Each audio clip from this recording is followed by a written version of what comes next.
edisi Rabu 26 Februari 2025 yang dihimpun tim redaksi RRI Palembang. Bersama saya Esi Armisi, kita mulai dengan informasi yang pertama.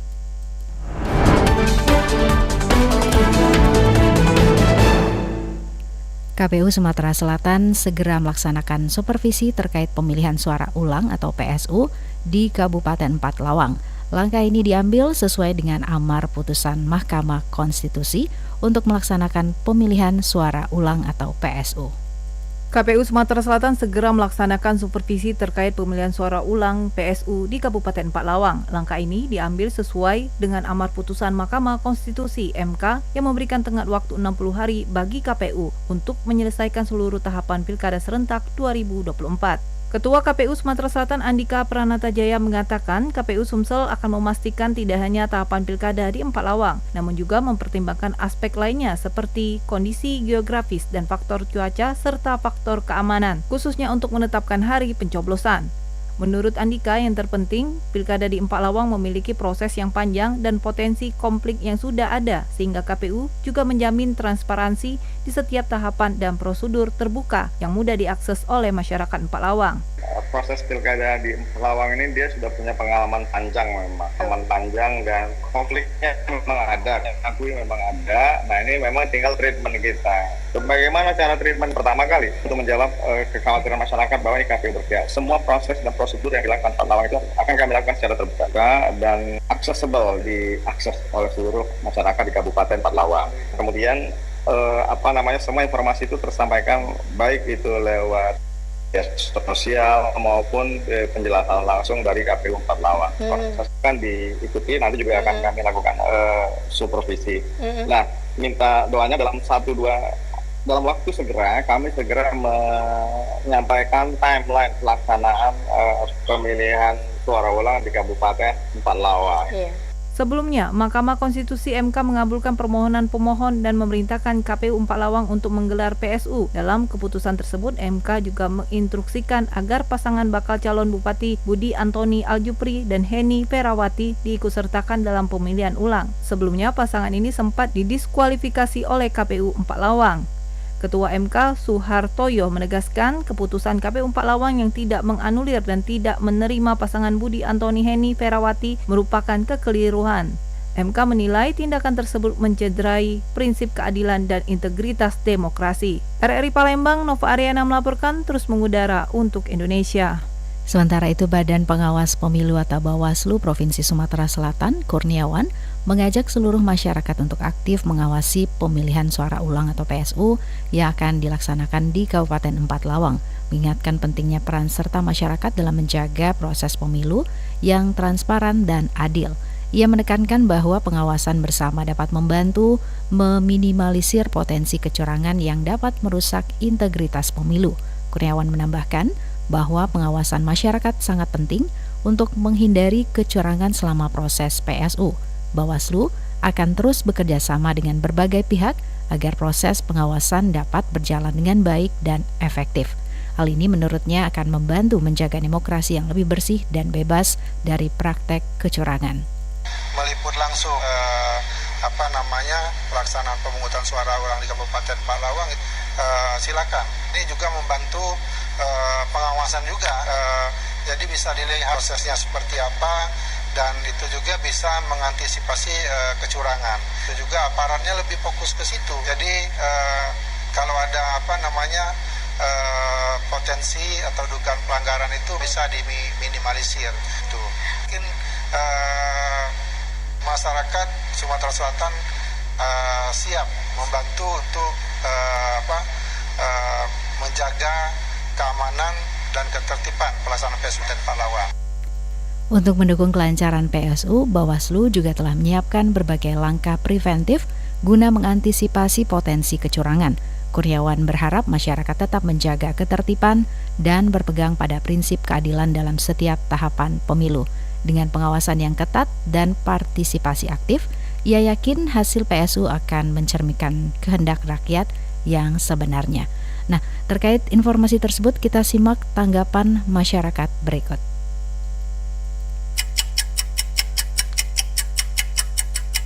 Baik, perkenalkan saya Premia dari Jakabaring. Jadi tanggapan saya terkait pemilihan suara ulang di Pilkada Palawang ya.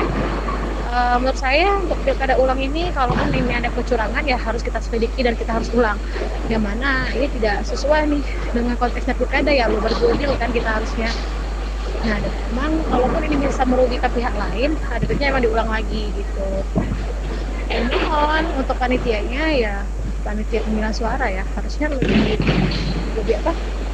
Lebih tidak waspadai dan seperti itu karena kita tidak ingin pemilihan ulang-ulang seperti ini karena kecurangan ya harusnya kita harus profesional. Perkenalkan, saya Yoga Pratama, saya dari Pahlawan. Jadi, pilkada ulang karena kecurangan sangat penting untuk menjaga integritas demokrasi. Jika pemilu itu tidak adil, hasilnya bisa merugikan kepercayaan publik dan legitimasi pemimpin yang terpilih. Sehingga perlu ada langkah untuk memastikan proses pemilu yang transparan dan akuntabel. Jadi, proses pemilihan ulang ini sangat penting sekali bagi menjaga integritas demokrasi. Saya Erina, mengenai pemilihan suara ulang pilkada di 4 Lawang ya. Jadi pilkada ulang karena kecurangan itu penting ya, karena kalau memang ada bukti kuat dan juga terbukti secara hukum, kalau dibiarkan itu hasilnya jadi nggak adil dan juga bisa merusak kepercayaan masyarakat terhadap demokrasi. Tapi kalau nggak ada bukti jelas, malah bisa bikin situasi itu makin kacau dan juga buang-buang anggaran. Jadi kita tuh harus benar-benar ada dasar yang kuat sebelum memutuskan pilkada ulang. Putusan Mahkamah Konstitusi terkait pemungutan suara ulang atau PSU di Kabupaten 4 Lawang menjadi sorotan. Keputusan ini membuka peluang bagi masyarakat untuk kembali menentukan pemimpin mereka dalam kontestasi yang lebih kompetitif. Apakah ini menandakan demokrasi di 4 Lawang semakin sehat dan bagaimana dampaknya bagi proses politik di daerah tersebut? Untuk membahas lebih lanjut, kita akan berdiskusi dengan Direktur Eksekutif Pusat Studi Kebijakan dan Politik PSKP Sumatera Selatan, Ade Indra Caniago.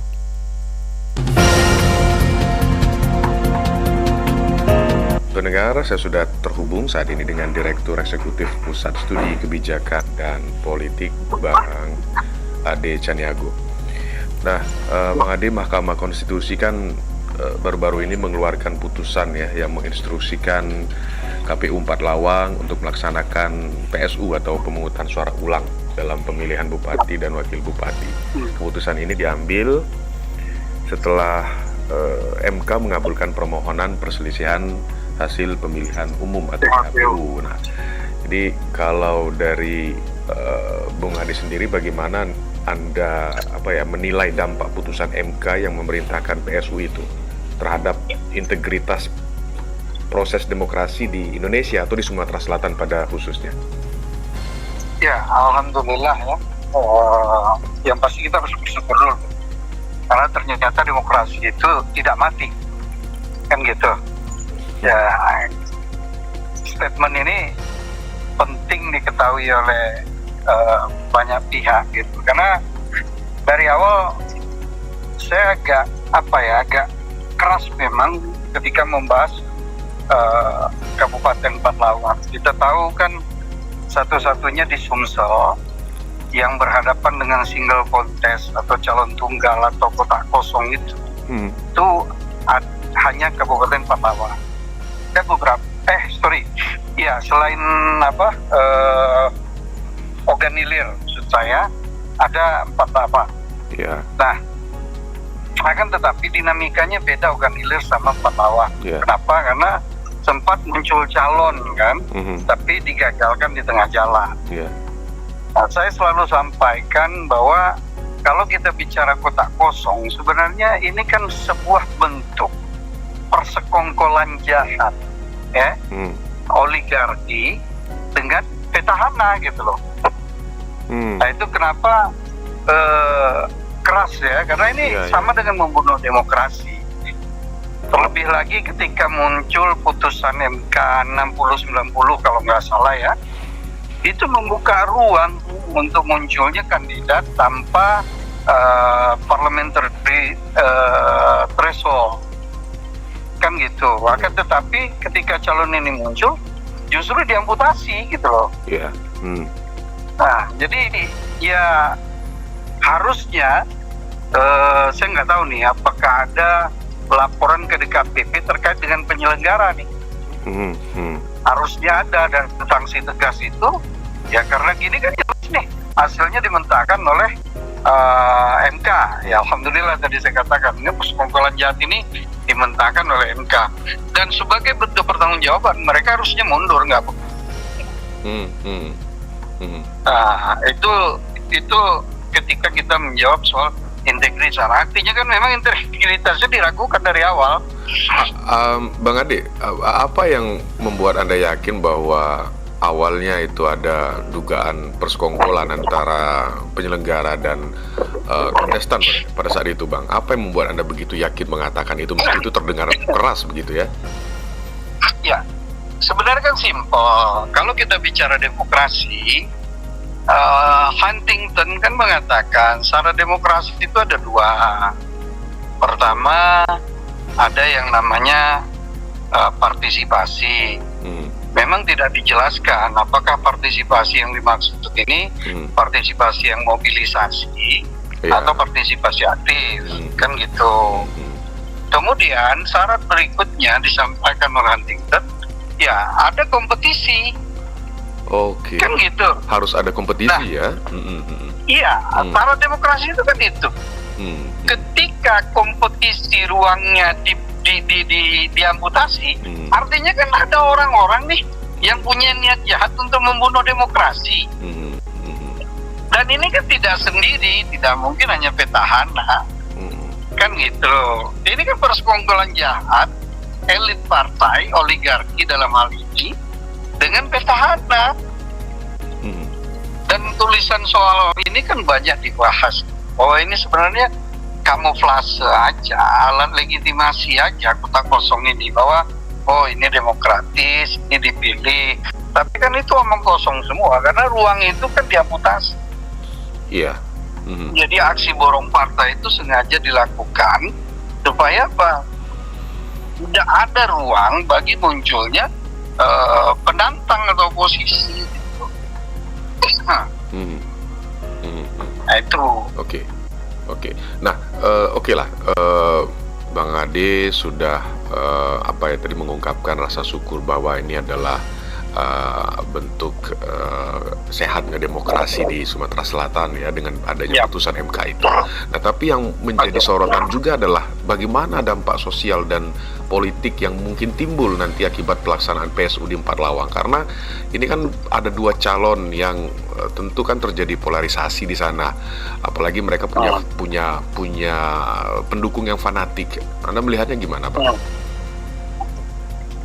Ya, kalau saya tidak melihat sesuatu yang mengkhawatirkan, ya inilah demokrasi. Toh rakyat juga sudah pernah sudah punya pengalaman panjang ya kalau kita bicara proses demokrasi atau politik elektoral ini. Jadi saya nggak mau berpikir kayak kita melihat tantu kemudian ada sesuatu sedikit kemudian kita berpikir ini hantu sehingga ini menakutkan kita. Itu kan opini-opini, stigma yang dibangun supaya seolah-olah ini tidak sehat. Justru buat saya kotak kosongnya dan tidak sehat gitu loh. Karena itu tidak well educated ya, tidak mendidik masyarakat gitu loh.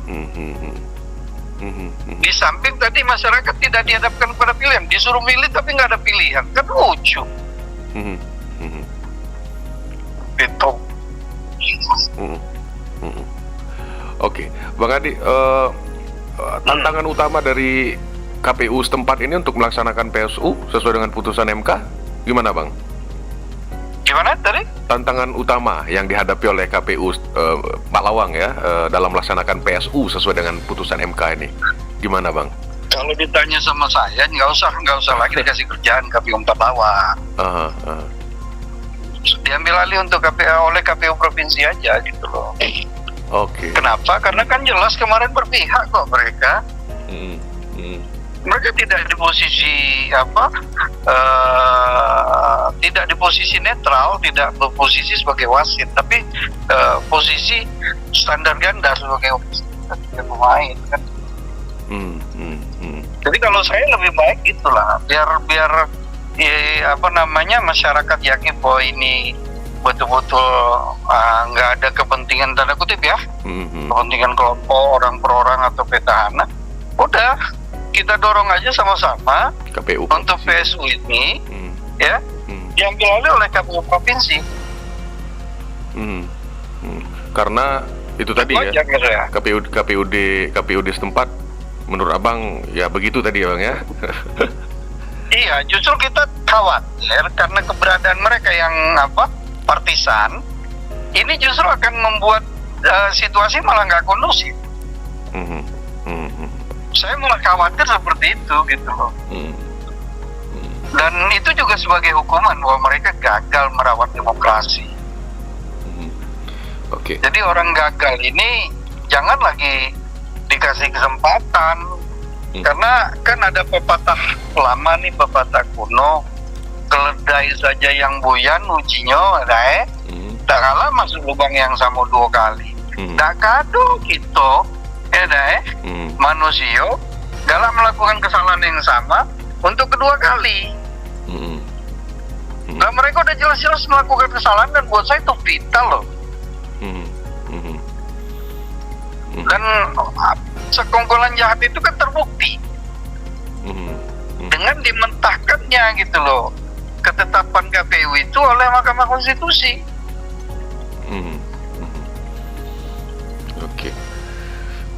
Oke. Jadi biar semua dihandle oleh KPU provinsi, persiapannya minus KPU kabupaten. Oke. Baik.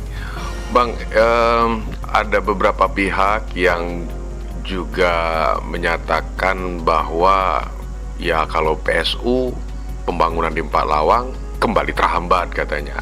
Belum nanti kan ada banyak dinamikanya. Gimana Bang menurut Abang?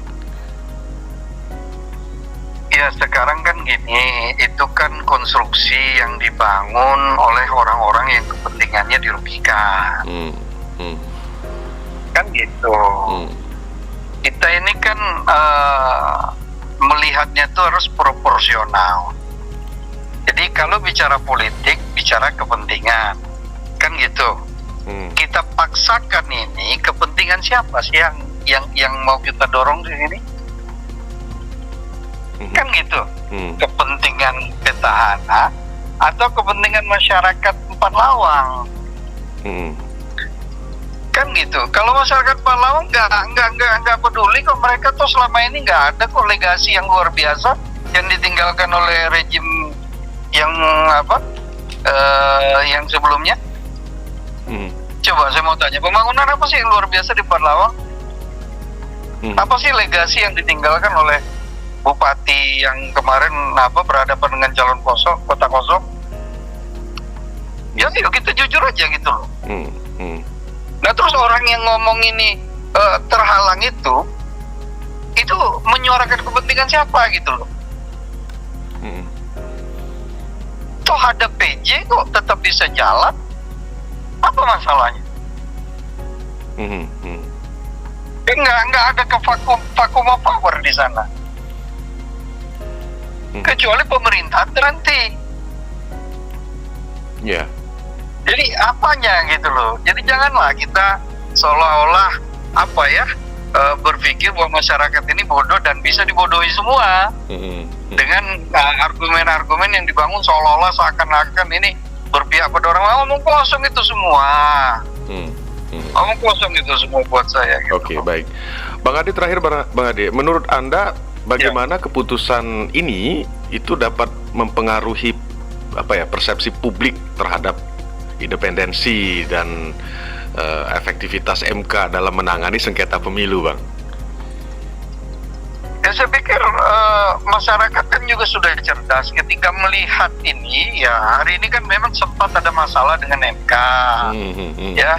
dengan di awal didahului atau dicederai lah ya, dengan batasan umur.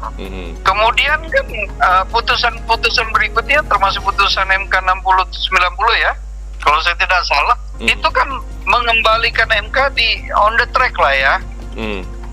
Nah, artinya masyarakat kan kembali nih punya harapan, dan harapan itu dijawab sekarang oleh MK. Bahwa kalau bicara 4 lawang ini nggak benar gitu loh. Ini salah. Persekongkolan jahat ini harus dihentikan. Gimana caranya? Ya PSU kan gitu. Selesai sebenarnya. Sesimpel itu ya. Dan masyarakat kan tidak lagi ya memilih kota kosong karena ada bahan komparasi. Nah, tinggal masyarakat memilih nih yang mana nih yang lebih mampu menjawab hope atau keinginan masyarakat. Karena kan sengaja itu dijegal. Dan ini vital loh buat saya. Kenapa? Begitu banyak uang rakyat ya dibuang untuk pilkada kemarin hanya karena untuk memuluskan persekongkolan jahat ya, petahana, oligarki partai dengan penyelenggara. Justru buat saya ini jadi pembelajaran buat semua pihak gitu loh. Janganlah main-main dengan uang rakyat. Makanya tadi sebagai bentuk pertanggungjawaban publiknya, saya menghimbau, saya meminta kepada KPU Provinsi untuk segera mengambil alih PSU di Kabupaten Lawang.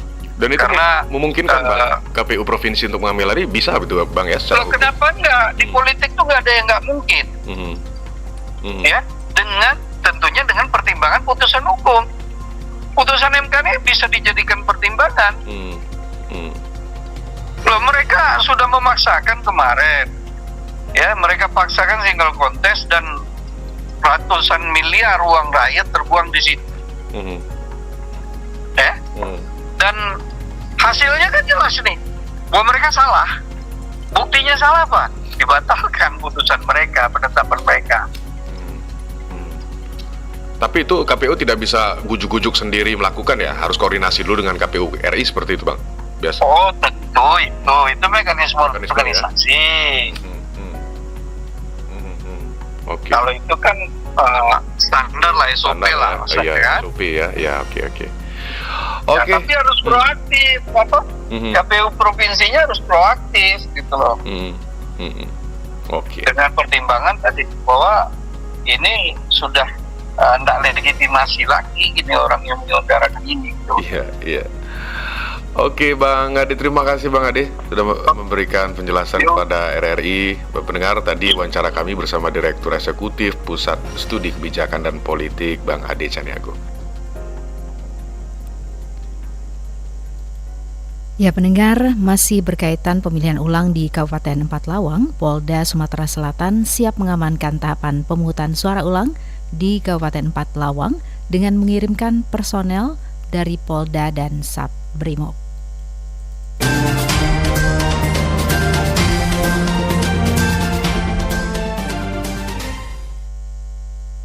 Polda Sumatera Selatan siap mengamankan tahapan pemungutan suara ulang yang akan berlangsung di Kabupaten 4 Lawang. Pemungutan suara ulang tersebut digelar setelah dibatalkannya pertarungan kotak kosong yang dimenangkan pasangan John Cik Muhammad. Dalam pemungutan suara ulang nantinya juga akan diikuti pasangan Haji Budi Antoni Al-Jupri. Pemungutan suara ulang yang diikuti 2 pasangan calon tersebut yang diperkirakan akan meningkatkan atmosfer potensi kerawanan. Karo Ops Polda Sumatera Selatan Kombes Polisi Anis Prasetyo Santoso mengatakan pihaknya telah melakukan rapat bersama dengan Kapolres 4 Lawang membahas pengamanan pemungutan suara ulang untuk di sana saat temu wartawan kemarin di Palembang. Polda Sumatera Selatan memastikan selain pengarahan personil Polres 4 Lawang, nantinya juga akan menerjunkan personil Brimob Polda Sumatera Selatan.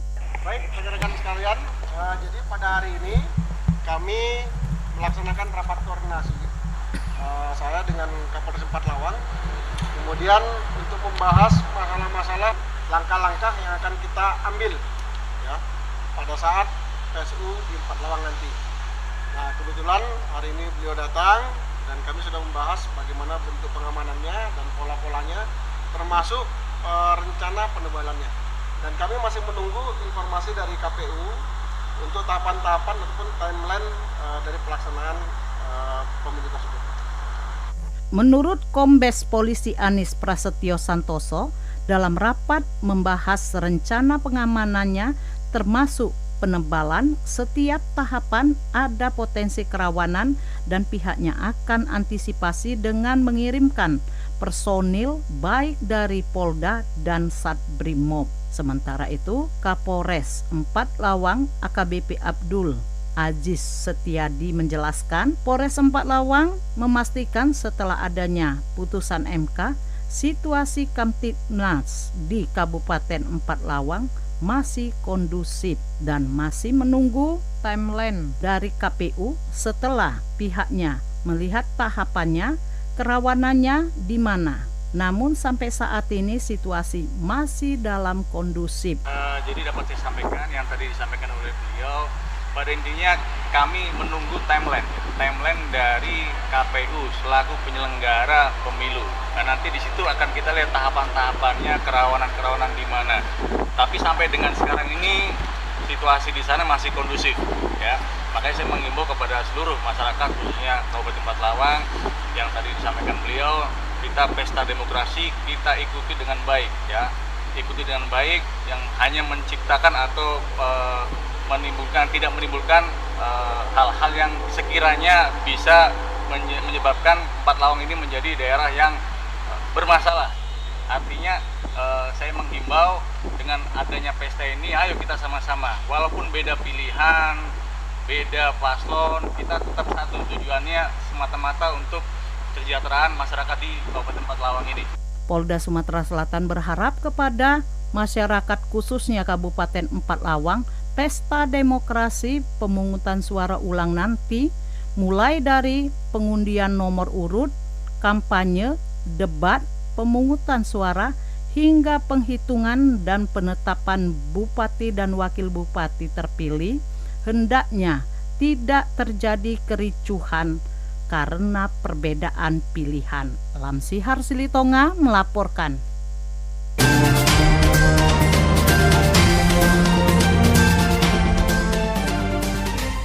Beralih ke berita selanjutnya, Kementerian Agama akan menggelar sidang isbat untuk menentukan awal Ramadan 1446 Hijriah pada Jumat 28 Februari 2025.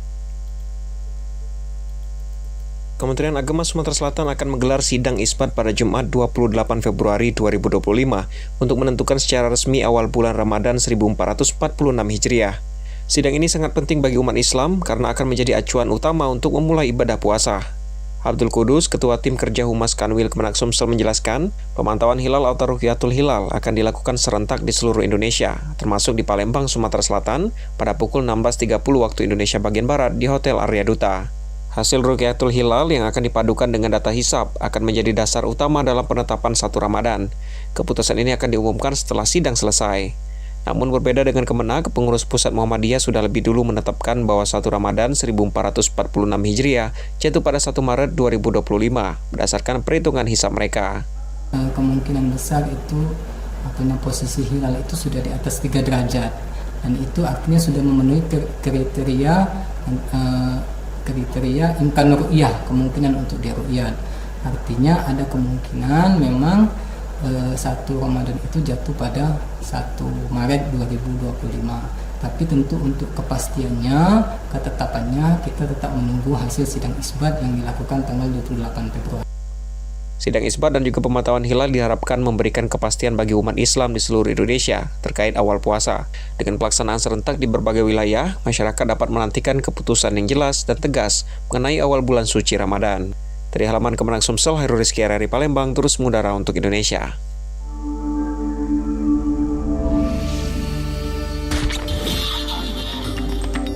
Berita daerah Radio Republik Indonesia Palembang.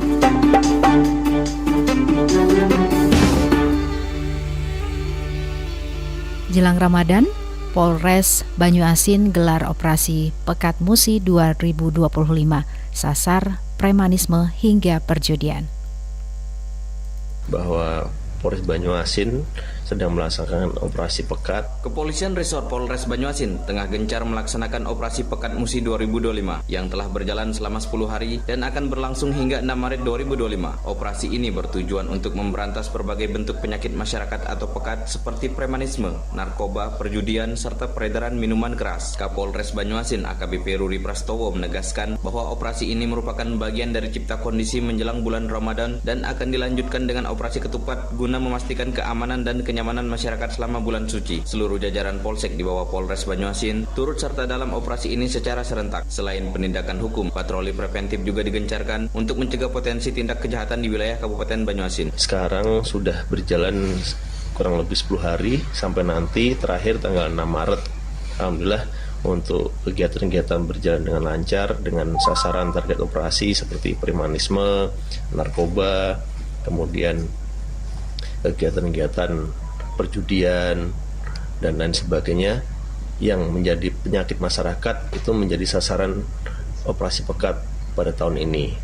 Ini adalah salah satu cipta kondisi menjelang bulan Ramadan dan nantinya ada operasi ketupat, sehingga dengan adanya operasi pekat ini akan menjadikan situasi kondisi di wilayah Kabupaten Banyuasin ini menjadi kondusif. Daripada itu, Kapolres Banyuasin juga mengimbau masyarakat agar lebih berhati-hati, terutama saat berbelanja di tempat keramaian menjelang Ramadan. Jika menghadapi situasi darurat atau membutuhkan bantuan kepolisian, warga dapat menghubungi hotline resmi Polres Banyuasin yang telah disebarluaskan melalui media sosial resmi kepolisian. Dengan adanya operasi Pekat Musi 2025, diharapkan situasi keamanan dan ketertiban di Kabupaten Banyuasin tetap kondusif, sehingga masyarakat dapat menjalankan ibadah Ramadan dengan tenang. Dari Kabupaten Banyuasin, Muhammad Maulana, RRI Pro 1 terus mengudara untuk Indonesia.